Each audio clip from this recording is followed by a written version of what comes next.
Chapter 21. The King is Dead. Rick's death cast a dark cloud over all of the head boys. While Jim and Sarah actually knew him, just seeing another one of their number being brutally killed in less than a week greatly unhinged the already fragile group. And see it they did. AZ made certain to broadcast that same video, live, to every neural enclosure, even the ones out doing jobs. Large screens popped up in every simulation, showing each and every head boy the horror in vivid detail. One of the driver head boys, out delivering a load of bootleg tennis shoes, saw the horror show and immediately attempted to flee Seattle. Boom Boy's little package made certain he didn't get far. Neither Jim nor Sarah heard the explosion from within the ship. Nate delivered the bad news an hour later. The explosion killed 4 other people in the area and injured a dozen others. Although this sort of thing wasn't unheard of in the city. Just another minor event in the minds of Seattle residents already inundated with crime and violence. Out of the remaining 126 neural encasements, a dozen became catatonic. 2 that were out on assignments had to be brought back in and their tasks given to others. The psychiatrist Laura was able to get them responsive again with a combination of counseling and many virtual drugs, but not to the point of being employable again. Jim feared it was only a matter of time until one of them became the next contestant on Pinata Tuesdays. 4 head boys called AZ directly and demanded to die. For their efforts, AZ tortured them for the rest of the day and sent out another video informing all of the other bucket geezers he would decide who lived and died, and when. After that, no one else attempted to commit suicide at AZ's hands. When those 4 returned, Laura attempted to help them as well, but they were by far the worst affected. The only good news was an assembly plant that needed eyes and minds to operate their machinery. 21 new jobs that were easily filled. Filling those jobs had to be done by Sarah, though, as Janice couldn't pull it together for several days. It took quite a few virtual mind-altering drugs just to get her to stop rocking in place and mumbling. Even Charlie the Shark seemed concerned. Out of everyone, though, Jim was mostly concerned about Nate. Out of everyone there, he knew Rick the best. From the time they spent together setting up the automated cars, Nate had gotten to know him well. Jim could tell Nate felt terribly guilty for not noticing Rick's absence sooner and being unable to do anything to save him. This was the sort of thing that could scar someone for life. Just what that poor kid needed, another scar. Jim wasn't too sure he imagined it or not, but AZ seemed to ease off all the head boys for the remainder of the week. Maybe the impact of the execution didn't motivate them as much as he had hoped. There's no value in slaves scared to the point where they can no longer function. Did it not occur to him that seeing another one of their deaths might negatively impact their work? Despite the slowdown, the first trading post was ready to roll out by the time the next Tuesday rolled around. It was set up a few blocks away from the shipyard in a relatively gang-neutral location that many shops and food stands operated in. While Jim wasn't there for its unveiling, he did see the immediate numbers roll in for trades via the gang's wireless network. Sarah found a shrewd man by the name of Mark Hemsley that was very familiar with exchanges and eager to show his worth. Using Jim's list of assumed values, Mark had 24 exchanges in the first hour that doubled the value of the resources involved. The only cost to the gang was a single gang member needed to babysit the station and scare off the street rats. On the evening of the trading post's second day in operation, Jim was retrieved by Frankie and brought up to the bridge of the ship. Frankie didn't say anything to Jim, just demanded Nate unhook him from the office simulation. He swept Jim up and marched out of the room without a word. As usual, he carried Jim facing his chest and ignored everything Jim said. Nate demanded to know where Jim was being taken, but Jim told Nate to relax and stay out of the way. Wherever they were going, Nate shouldn't get stuck in the middle of it. It was highly unlikely AZ wanted to harm Jim at that point. The new business ventures were going well, and if he wanted to torment Jim about Rick, he wouldn't have waited several days to do it. Whatever AZ wanted, it wouldn't likely harm him. Frankie, on the other hand, would very much harm anyone that stood in the way. As Frankie carried Jim's case up to the bridge, the ship was surprisingly quiet. Usually at night there were a few gang members getting drunk and playing loud music, but this night it all seemed very tame. What little music there was playing was done so softly and without a single scream of pleasure or pain. Either the place was empty or every gang member was staying low.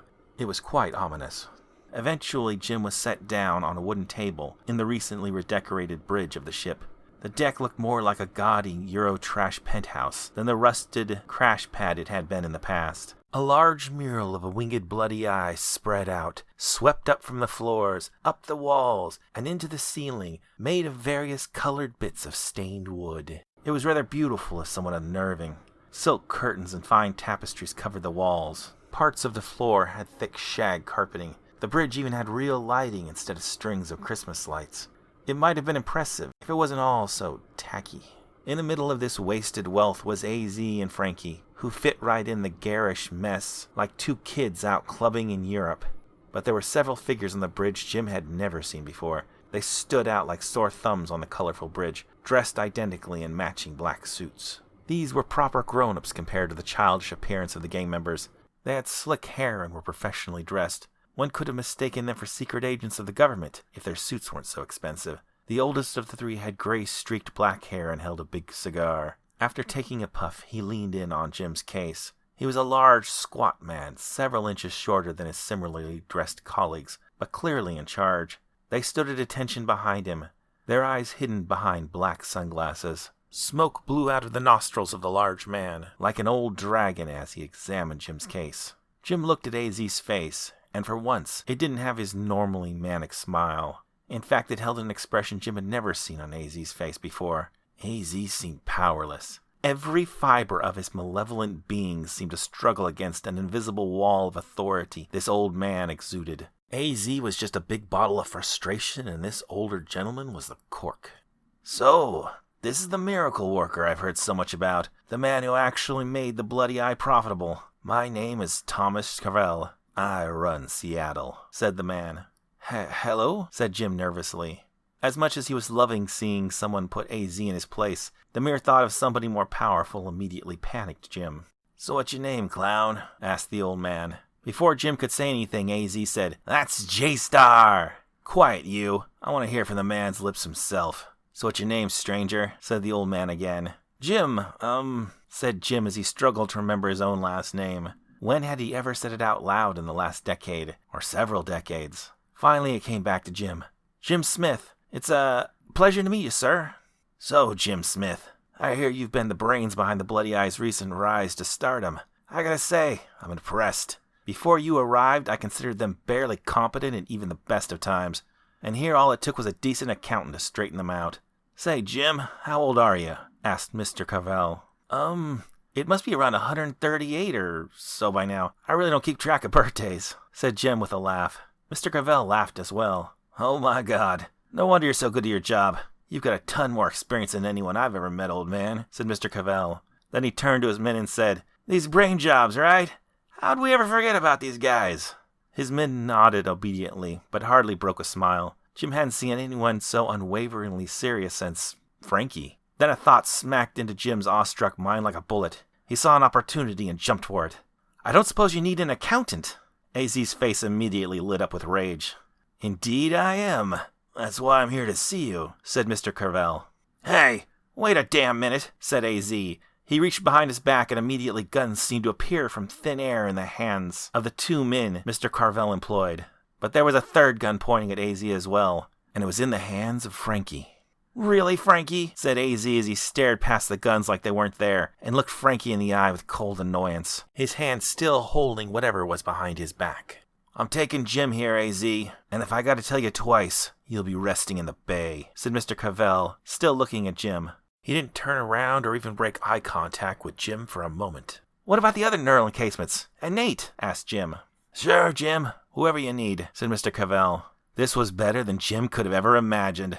"You," said AZ as his hand came around from his back. Instantly, before the other two men in black could fire, Frankie slammed his shoulder into AZ, lifting him off the floor with an impressive tackle. Frankie's gun followed his shoulder and vanished under AZ's flowing coat. Somewhere under the long red coat, two gunshots rang out, blowing out the back of the heavy coat and shattering the window behind him. In the span of less than a second, Frankie drove AZ out the shattered window with enough force to send the red-headed madman flying out into the night. A second and a half later, a loud splash echoed out. Throughout it all, Mr. Cavell didn't move or even blink. He just looked a bit annoyed. Frankie stood at the edge of the shattered window, looking out into the dark waters below. His gun was still smoking. His normally cold and emotionless face seemed to show just a tiny bit of loss. "Is it taken care of, Frankie?" asked Mr. Cavell. "Yeah, he's dead," said Frankie reluctantly. Mr. Cavell stood up and addressed Frankie directly. "So what do we do with the rest of the Bloody Eye? New leadership, or should we clean house and be done with it?" Mr. Cavell asked.